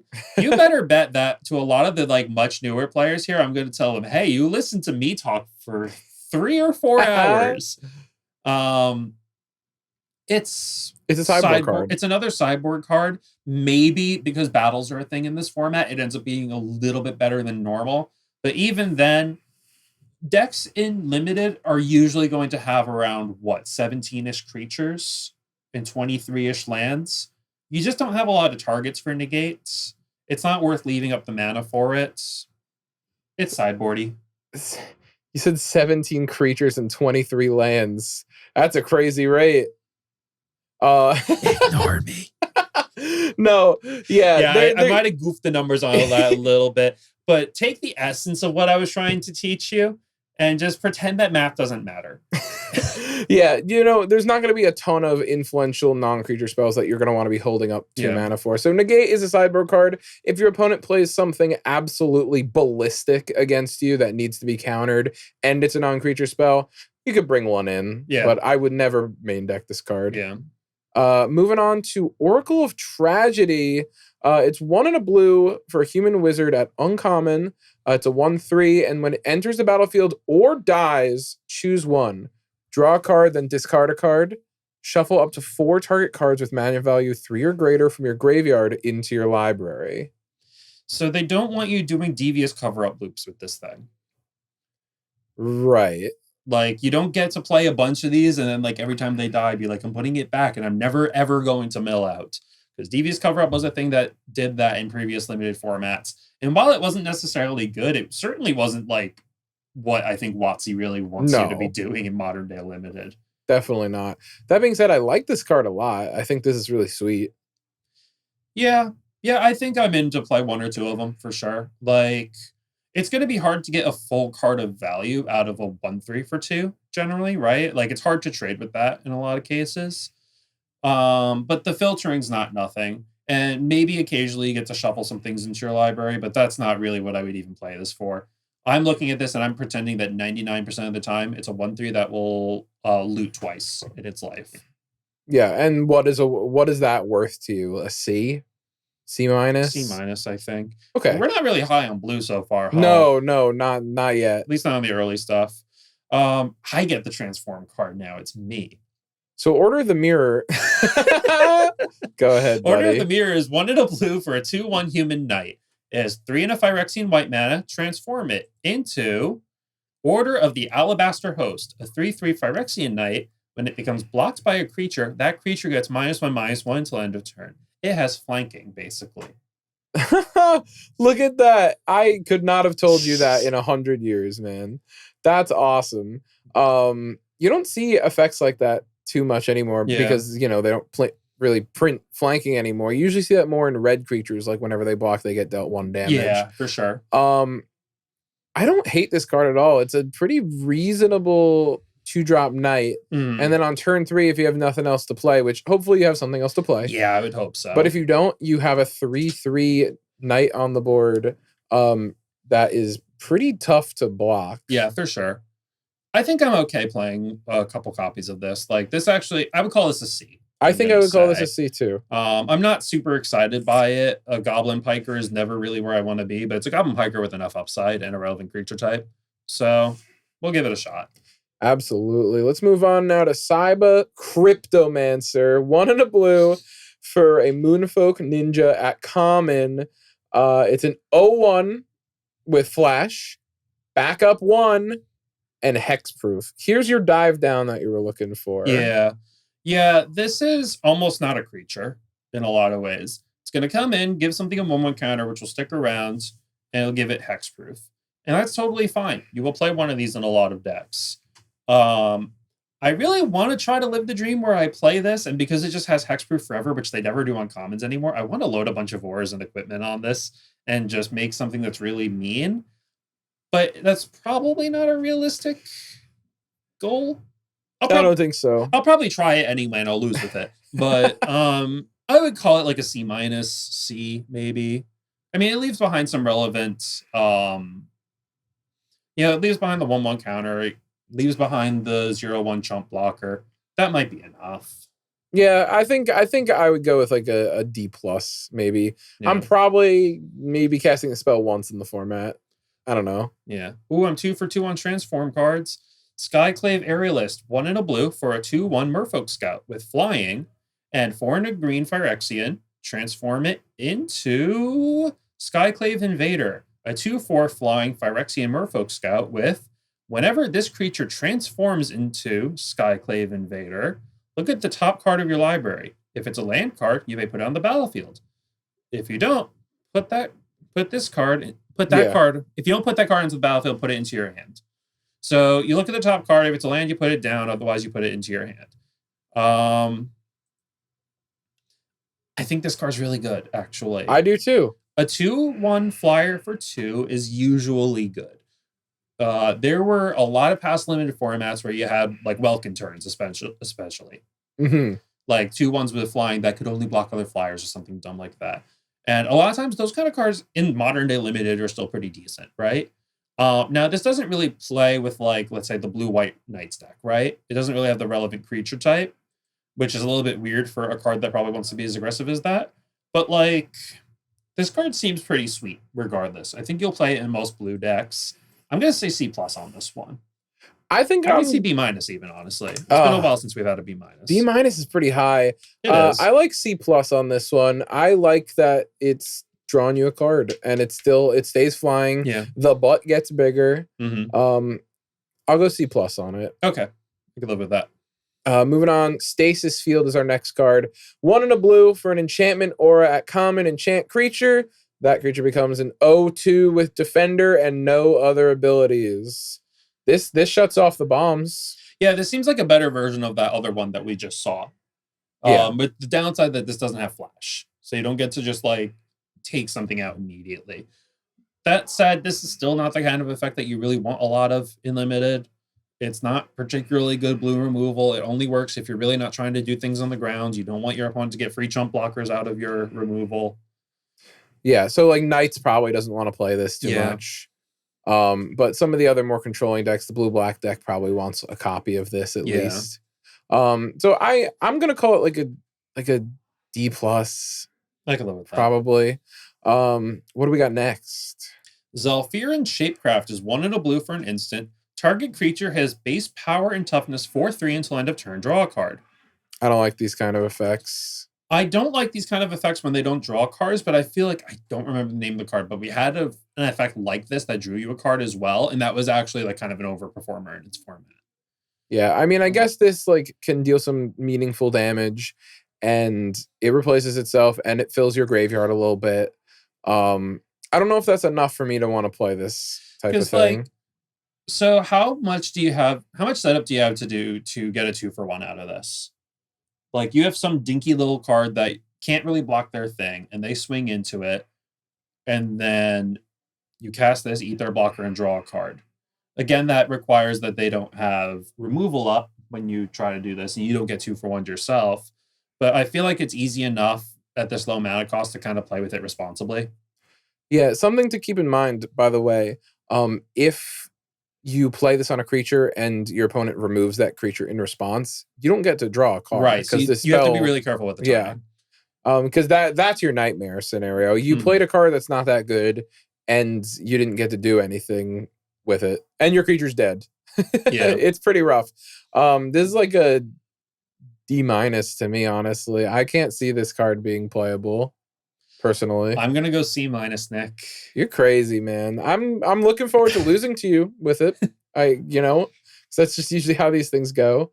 But I'm down on it. We'll see how it works. But like, again, I'm not super high on it or anything. Don't get me wrong. Mm-hmm. But I think that it's playable. Moving on, we got Ifara's Dispersal, 2 and a blue for an instant. It costs 2 less to cast if it targets an attacking creature. Return target creature to its owner's hand. Surveil 2. I like this. I like this a lot, actually. It's a good version of an unsummon effect, I think. You'll usually be able to get that discount when you want it, and it doesn't quite give you a full card with the Surveil 2, but it's close, right? Like, you bin a couple of lands you didn't want or something like that, and like maybe it kind of makes up for it that way. I always struggle to get enough value out of unsummon effects to feel like I really made it with them, but this is one of the better ones we've seen in a long time, I think. How high do you go on it, though? Absolutely. I mean, I don't think I can go too high on it, even if I really like it. I still think it's probably like a C-. I'm not jamming my deck with these, but I'm definitely playing like 1 to 2. 2 might even be too much. But blue-black definitely enjoys that Surveil 2 on the end there as well. So... yeah, it's weird because these kind of tempo cards usually do best in the more aggressive decks, where you land your early threat and then just like they don't get to stick a blocker for long enough to actually survive that threat. Mm-hmm. But this one only gets the discount if they're attacking. So that's a little bit awkward for it. I would say C- is probably where I'm going to land on it. I could live with that. Okay. What's the big brain part of that card where you attack with your own creature and return it for some reason? I mean, you probably, There's a world. Yeah, you probably do that if you're going into attacks and your opponent tries to get you with a removal spell or their own. Oh my gosh, I didn't even think of that. So, like, there's probably ways to make that work too. That's hype. I like that a lot. That's really cool. Next up, we've got Eyes of Gitaxias, 2 and a blue for a sorcery, incubate 3, draw a card. The most important part of this card is that the art's kind of wild. That dude's got like snail eyes. It's great. You see that? That is Look at him. It's crazy. wild I like that looking. art. That's really funny. But what about the card? Oh, like mechanically? Yeah. What about the mechanics of the card? Huh. I kind of hate it personally. I think that, like, is this a format where you can take turn 3 off to cycle a card and leave a silly egg behind? It feels like there's so much tension in this format between turn 2 and 3. They're like, why don't you just play around with the fun toys we put over here? And then like they're on the other end whispering to the red-white deck, like, now's your chance, get him. So like, again, if this ends up being slow enough where you're allowed to play 3 drops that don't do anything immediately, I mean, like, it mostly probably fits into the blue-green deck because that cares about the incubator most. But like this card, I don't know, C minus for it. Like, you do get your 3/3 out of it someday, and it does replace itself immediately. So there's a high enough floor, and on turn 3, hopefully you're not being that pressured, especially since, again, it's not like the 1-drops in this format are super aggro-y or anything. But it's a fairly replaceable effect, which seems on par with a lot of what blue has been offering so far. Yeah, unfortunately. I'm not super into it. I'm going to give it a D. I think it's playable, but you're not going to be super excited about it. Moving on to Furtive Analyst. Is that what that says? Furtive. That's a weird word. 2 and a blue for a human wizard at common. 1/4 vigilance. Pay 2 mana and tap it. Draw a card, then discard a card. A looter effect of some kind here. A 1/4 for 3. No relevant creature types.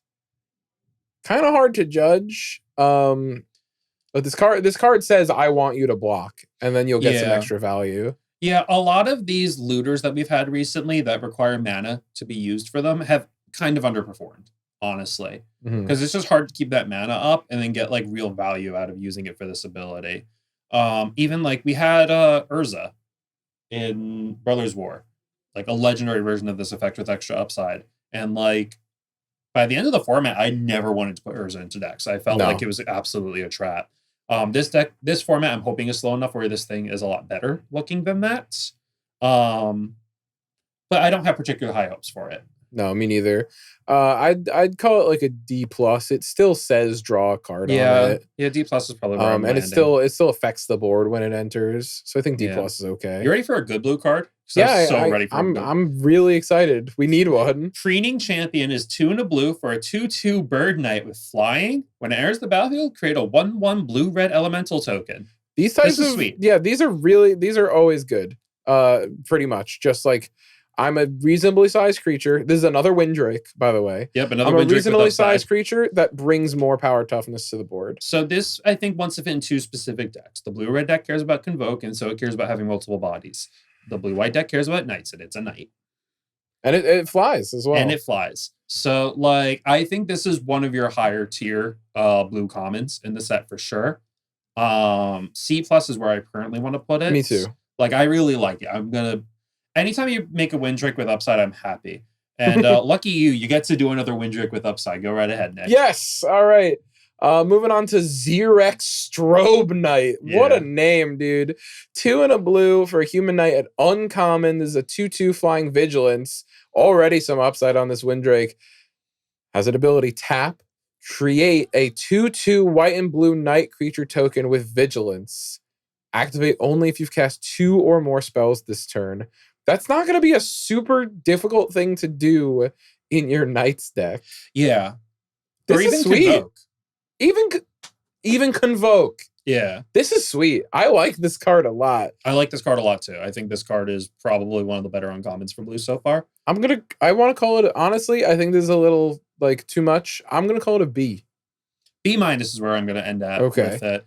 Because like, I don't think triggering it once or getting to tap with it once is going to be that hard, but I think doing it multiple times. But you're probably also really happy if you get to do it once. Absolutely.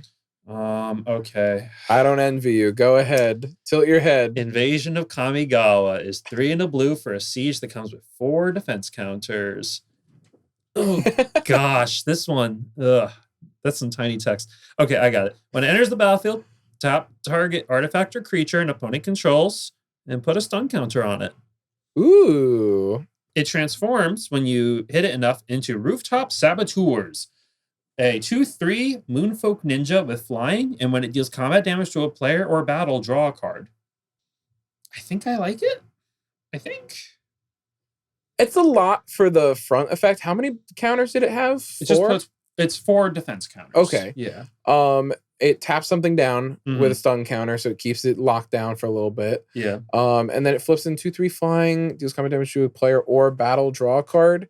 I mean, that's a powerful effect. Yeah. That's the kind of reward I'm willing to work for on a battle, I think. Yeah, I think so too. Because that'll make up more than it's worth if it's able to stick around for a couple turns. I agree. I actually like this card quite a bit. I think it's like a C+. C+ probably. Is what I was thinking. Yeah. Cool. Yeah, I like that card. Oh boy. Your turn. All right. Invasion of Rin's our next card. It's an uncommon battle, 3 and a blue. When it enters the battlefield, you draw 3 cards, then discard a card. And it has how many counters? Oh, it's got 4 battle counters on it, defense counters. And it transforms into Overloaded Mage Ring. You pay 1 and sacrifice the ring to copy target spell you control. I'm not a huge fan of this side of it. I think there's going to be a time where you copy one of your kill spells, and that's pretty cool. So copy target spell can work on permanent spells. Ooh, I like it way better now. It'll create a token copy if you copy a creature with it. So that's much better for sure. You play something strong. I mean, there's a lot of legends that are bombs, but even if you're playing just some stinking Windrake, now I have 2 of them. That could make a huge difference. Yeah, I like that. The fact is though, we have to play a 4 mana, draw 3, discard a card. We have to play a, what is it, Sift? What did that? Something like that. But like a lot of your slower blue decks are going to want that sort of effect, I think. Not more than 1 though, right? Probably not more than 1, but like you're, I think, happy with the first one. This is a fun way to sneak a copy target spell effect into your deck. Yeah. Because I think the card is like playable, not super playable, but I think it is playable. I'd give it like a D+, I guess. The ceiling's so high, but like it's a lot of mana, and then we have to go through the trouble of flipping it. You know? I don't know. Maybe this is the set where we want to draw 3 cards and discard a card for 4. Who knows? I don't want to be doing that, but if the set wants me to, then I can make it happen. C+? C+. I think C+, Nick. Holy crap. I really like this card, actually, the more I'm thinking about it. Just like, it requires a little bit of work, like all the battles do, but that's just such a sweet reward for it. Like, most spells that you copy, aside from like legendaries, you're going to be like, okay, I'm getting my mana's worth out of it. And you already got card advantage. You already got draw 3, discard 1 off the front side. And again, I think a lot of the blue decks are going to want to be slower. So right.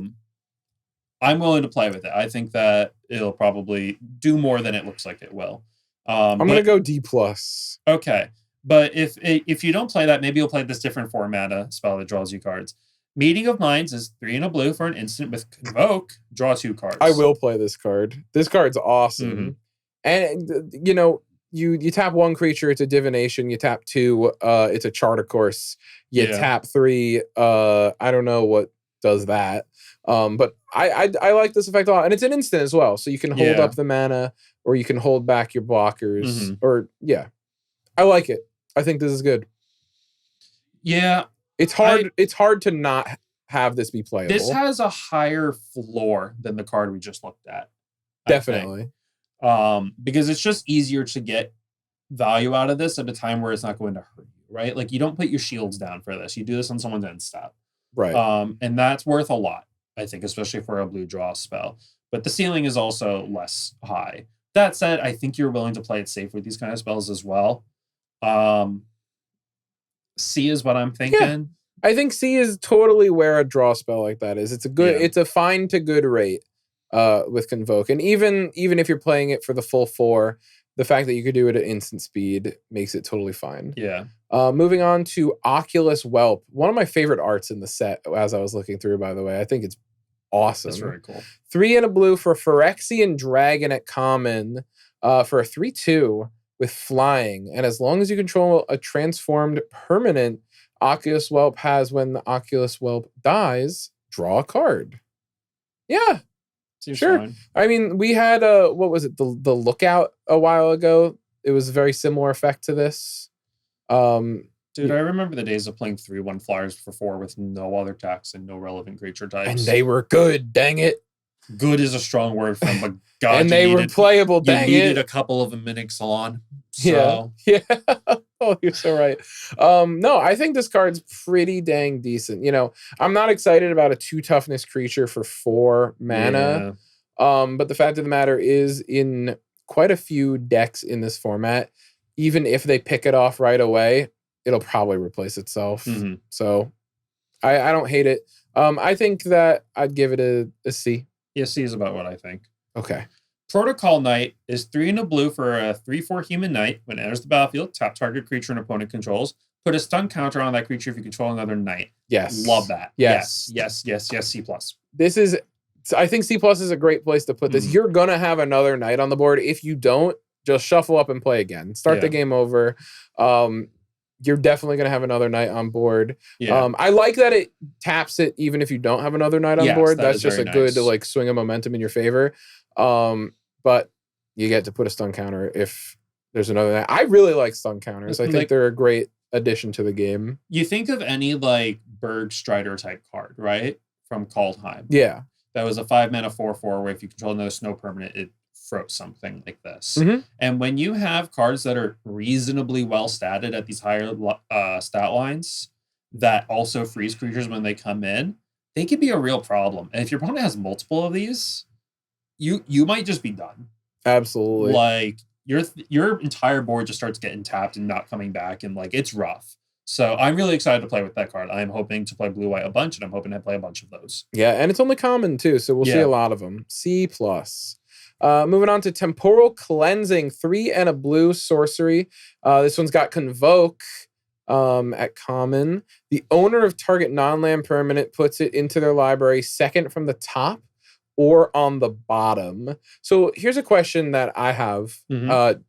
Judge, do I get to choose if it goes second from the top or the bottom, or do they choose? The owner of the affected permanent, which is going to be your opponent most of the time, is going to choose. Oh, I don't like that then. It's still not bad. But I'm assuming you played with Totally Lost a couple of times, right? Which is a less efficient version of this effect. I can also liken it a little bit to something like Burying Books out of Strixhaven, which was a very effective version of this effect. This kind of lands in the middle for me. Because like you're guaranteed not seeing it for a little bit. You really don't want to like launch this at your opponent's random 2-drop that's gotten a little bit too big for its britches or something. Mm-hmm. But like I think as far as blue removal goes, I mean like clearly it can do a lot worse in this set, right? Like this is kind of I think so far where I want to be for blue removal. Okay. Yeah, I mean I definitely it's a little expensive. But it's a little expensive. It has Convoke, which helps a lot. Mm-hmm. And there's a lot of cool Convoke payoffs. Yeah, I mean, I think it's a C-, but I'm still playing it, at least one, right? C is where I'm landing on it, but like you'll play it. For sure. Wicked Slumber, 3 and a blue for an instant with Convoke. Tap up to 2 target creatures, put a stun counter on either of them, then put a stun counter on either of them. So the way that's worded, so weird. You tap both, and then you can either put a stun counter on both or the same one twice. They found a great way to fit that on the card. Yeah, it's weird that they didn't say like just distribute 2 stun counters among those 2 creatures or something like that. There's better ways that they could have done it, I think. That said, I hate this sort of card, honestly. Okay. Like, because we had something like this. We had a very similar card in Dominaria United. And I feel like you never get a full card value out of this. Like, maybe if you're really, really slow, then like it buys you enough time to get your big haymaker out. But like, I don't know. I feel like this kind of card just never really puts in enough work for what I'm putting into it, you know? Yeah, I think you might be right. I'm looking at it from more of a tempo end. Like, okay, it's my turn, and the creatures that I can't attack with this turn, maybe I'm using to Convoke, or I'm just paying 4 mana for this. Your guys are locked down for 2 turns. That's 2 turns of attacks for me. Or one of your guys is locked down for 2, or stun counter. They don't untap the first time, they untap the second time. Okay. If they just have one stun counter. Convoke is important on this too, right? Especially because all of your white blue knights have vigilance. So true. Yeah. Oh my gosh. Absolutely. So so that might actually be better than I wow, thought. because you could actually be in declare attackers. You say, hey, I'm attacking with these vigilance creatures. Before you block, though, I'll tap those vigilance creatures with convoke. Yeah, I like that actually. Okay. I'm still not gonna give it higher than like a C. And I think C even might be a little high for this. C- is what I'm currently leaning towards, but like I could see it going higher. Okay. We got another Convoke card coming up, and it's an aura this time. Astral Wingspan, 4 and a blue at uncommon. It's got Convoke. Enchant creature. When the Wingspan enters the battlefield, draw a card. An enchanted creature gets +2/+2 and has flying. I feel like it's weird, but I don't hate it. Yeah, I don't want to get blown out. That's always the issue with auras, right? And while this has Convoke, it does still require that you put a lot of your shields down to get this thing onto a creature. That said, if it resolves and lands on the creature, that creature is always a threat, and it's already replaced itself because it's drawn you the card. Right. I don't know. I think that my heart is still a little bit broken from Take Flight and Brothers War, which I thought was such a sweet uncommon. I was so excited to slam as many of them as I could. Not as many of them. I got like 1 or 2 in a deck, and it just never played out the way I wanted it to. But this might be better than that, maybe. I don't know. Take Flight could theoretically draw you a bunch of cards. Right. So where are we landing on this? It's hard. It's kind of hard to judge. Maybe like, I don't know. Maybe like a C-. Yeah, it definitely can't go higher than a C, but C- is what I'll leave it at for now. Okay. Next up, Corruption of Tawashi. 4 and a blue for an enchantment. When it enters the battlefield, incubate 4. Whenever a permanent you control transforms, or a permanent enters the battlefield under your control transformed, you may draw a card. Do this only once each turn. Weird. It's for the blue-green deck, baby. It's fine, maybe? I like that non-cards will draw you cards. Like your incubators aren't cards. Yeah. And they'll draw you something. Yeah, that's important actually. It says once each turn. That means you can flip an incubator on your turn, flip an incubator on your opponent's turn. Yes. You get to draw a card off of each. Yeah. That makes it better than I thought it was.